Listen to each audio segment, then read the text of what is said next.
101.6 megahertz पर यह है विविध भारती का नागपुर केंद्र। इस वक्त सुबह के 10:58 हो रहे हैं। श्रोताओं, अब सुनिए मराठी में मुख्य समाचार। आकाशवाणी नागपूर हे मागी कुलकर्णी आपल्याला ठळक बातम्या देत आहे। पंतप्रधान नरेंद्र मोदी यांनी G7 शिखर परिषदेत पश्चिम आशियातील संघर्षादरम्यान अमेरिकेच्या लष्करी हल्ल्यांमध्ये मृत्युमुखी पडलेल्या भारतीय नाविकांचा मुद्दा उपस्थित केला। यावेळी अमेरिकेचे राष्ट्राध्यक्ष डोनाल्ड ट्रम्प उपस्थित होते। G7 शिखर परिषदेत पंतप्रधान मोदी यांनी पश्चिम आशियातील शांतता प्रयत्नांमध्ये झालेल्या प्रगतीचं स्वागत करताना सांगितलं की अलीकडील संघर्षामुळे या प्रदेशात अनेक मित्र राष्ट्रांचे मोठी जीवित आणि वित्तहानी झाली आहे। राज्यात जूनच्या पहिल्या पंधरवड्यात केवळ 27.4 मिलीमीटर पावसाची नोंद झाली असून शेतकऱ्यांनी पेरणीची घाई करू नये असा सल्ला सरकारनं दिलाय। या पंधरवड्यात सरासरी 103.8 मिलीमीटर पावसाची नोंद होत असते। त्या तुलनेत राज्यात कमी पाऊस पडल्याचं काल राज्य मंत्रिमंडळ बैठकीत सांगण्यात आलं। विदर्भ आणि मराठवाड्यात उद्या 18 जूनपासून पावसाला सुरुवात होईल।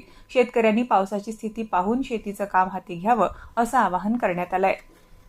संमतीनं किंवा न्यायालयाच्या आदेशानुसार कुटुंबातल्या वाटणीच्या जमिनीची मोजणी करायची असेल तर केवळ 200 रुपये शुल्क आकारण्याचा निर्णय राज्य सरकारनं घेतलाय। जमीन मोजणीची प्रक्रिया जलद करून घेण्याची इच्छा असणाऱ्यांना आता अतिरिक्त शुल्क भरून ही सुविधा उपलब्ध असेल। त्यानुसार नियमित मोजणी 3 महिन्यात तर जलद मोजणी महिनाभरात होईल।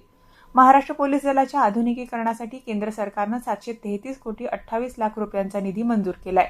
मुख्यमंत्री देवेंद्र फडणवीस यांनी समाज माध्यमांच्या संदेशात ही माहिती दिली। या रकमेपैकी 60% निधी केंद्र सरकार तर 40% निधी राज्य सरकार देणार आहे। या निधीमुळे महाराष्ट्र पोलीस दल अधिक सुसज्ज करणं शक्य होणार असल्याचं मुख्यमंत्र्यांनी सांगितलं। नीट पेपरफुटी प्रकरणी केंद्रीय शिक्षण मंत्री धर्मेंद्र प्रधान यांच्या राजीनाम्याच्या मागणीसाठी नागपूर शहरातल्या संविधान चौकात काल कॉक्रोच जनता पार्टीच्या वतीनं आंदोलन करण्यात आलं।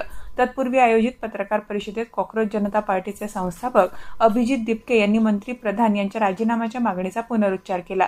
येत्या 20 जूनला पुन्हा दिल्लीत आंदोलन करणार असल्याचं त्यांनी सांगितलं।